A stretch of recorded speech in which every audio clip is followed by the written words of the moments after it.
ಆಕಾಶವಾಣಿ ಪ್ರದೇಶ ಸಮಾಚಾರ ಓದುತ್ತಿರುವವರು ವಿವೇಕಾದಿತ್ಯ ಕನಿಯಾಲ. ರಾಜ್ಯದಲ್ಲಿ ಸೈಬರ್ ಅಪರಾಧ ಹಾಗೂ ಮಾದಕ ವಸ್ತು ನಿಯಂತ್ರಣಕ್ಕಾಗಿ ಹೊಸ ಕಾನೂನು ತಿದ್ದುಪಡಿಯನ್ನು ತರುವ ಕುರಿತು ಸಚಿವ ಸಂಪುಟ ಸಭೆಯಲ್ಲಿ ಚರ್ಚಿಸಿ ನಿರ್ಧಾರ ಕೈಗೊಳ್ಳಲಾಗುವುದು ಎಂದು ಮುಖ್ಯಮಂತ್ರಿ ಸಿದ್ದರಾಮಯ್ಯ ತಿಳಿಸಿದ್ದಾರೆ.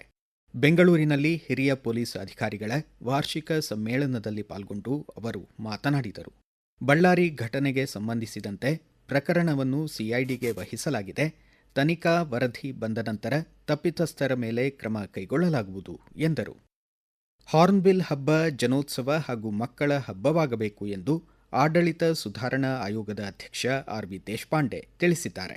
ಹಳಿಯಾಳ ಅರಣ್ಯ ವಿಭಾಗ ದಾಂಡೇಲಿಯ ಹಾರ್ನ್ಬಿಲ್ ಭವನದಲ್ಲಿ 2 ದಿನಗಳ ಕಾಲ ಆಯೋಜಿಸಿದ್ದ ಹಾರ್ನ್ಬಿಲ್ ಹಬ್ಬದ ಸಮಾರೋಪದಲ್ಲಿ ಮಾತನಾಡಿದರು.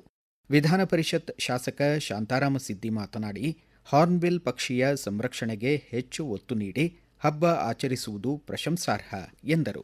ಕೆನರಾ ವೃತ್ತದ ಮುಖ್ಯ ಅರಣ್ಯ ಸಂರಕ್ಷಣಾಧಿಕಾರಿ ಹೀರಾಲಾಲ್, ಹಳಿಯಾಳ ಉಪವಲಯ ಅರಣ್ಯ ಸಂರಕ್ಷಣಾಧಿಕಾರಿ ಕೆ. ಪ್ರಶಾಂತ್ ಕುಮಾರ್ ಹಾಗೂ ಪಕ್ಷಿ ಮಿತ್ರರು ಪಾಲ್ಗೊಂಡಿದ್ದರು.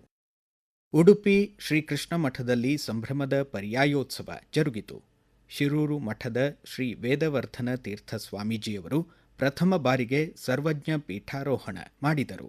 ಪರ್ಯಾಯ ಪುತ್ತಿಗೆ ಶ್ರೀಗಳು ಶಿರೂರು ಶ್ರೀ ವೇದವರ್ಧನ ಶ್ರೀಗಳಿಗೆ ಅಕ್ಷರ ಪಾತ್ರೆ ಹಸ್ತಾಂತರ ಮಾಡಿ ಸರ್ವಜ್ಞ ಪೀಠದಲ್ಲಿ ಕುಳ್ಳಿರಿಸಿ ಪರ್ಯಾಯದ ಜವಾಬ್ದಾರಿ ವಹಿಸಿದರು.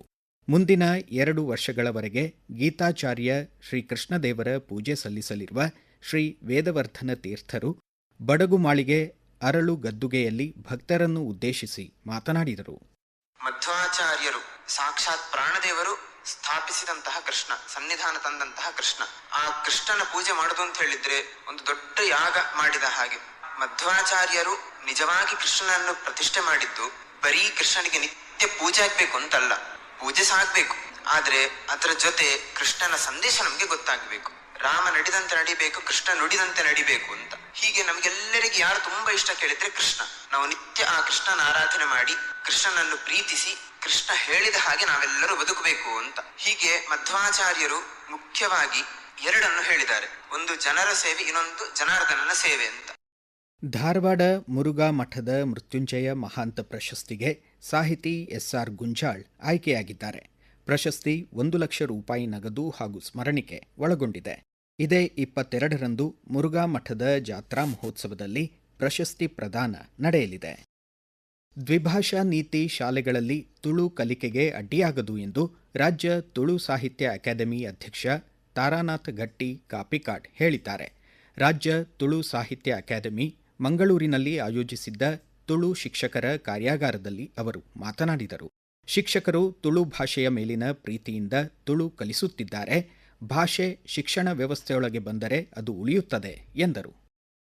ಕರ್ನಾಟಕ ತುಳು ಸಾಹಿತ್ಯ ಅಕಾಡೆಮಿ ಪ್ರೌಢಶಾಲಾ ವಿದ್ಯಾರ್ಥಿಗಳಿಗಾಗಿ ಮಂಗಳೂರಿನ ತುಳು ಭವನದಲ್ಲಿ ಆಯೋಜಿಸಿದ್ದ ಜೋಕ್ಲೆ ಕಲಾ ಚಾತುರ್ಪು ಕಾರ್ಯಕ್ರಮವನ್ನು ಕೆಎಸ್ಆರ್ಟಿಸಿ ಮಂಗಳೂರು ವಿಭಾಗೀಯ ನಿಯಂತ್ರಣಾಧಿಕಾರಿ ರಾಜೇಶ್ ಶೆಟ್ಟಿ ಉದ್ಘಾಟಿಸಿದರು.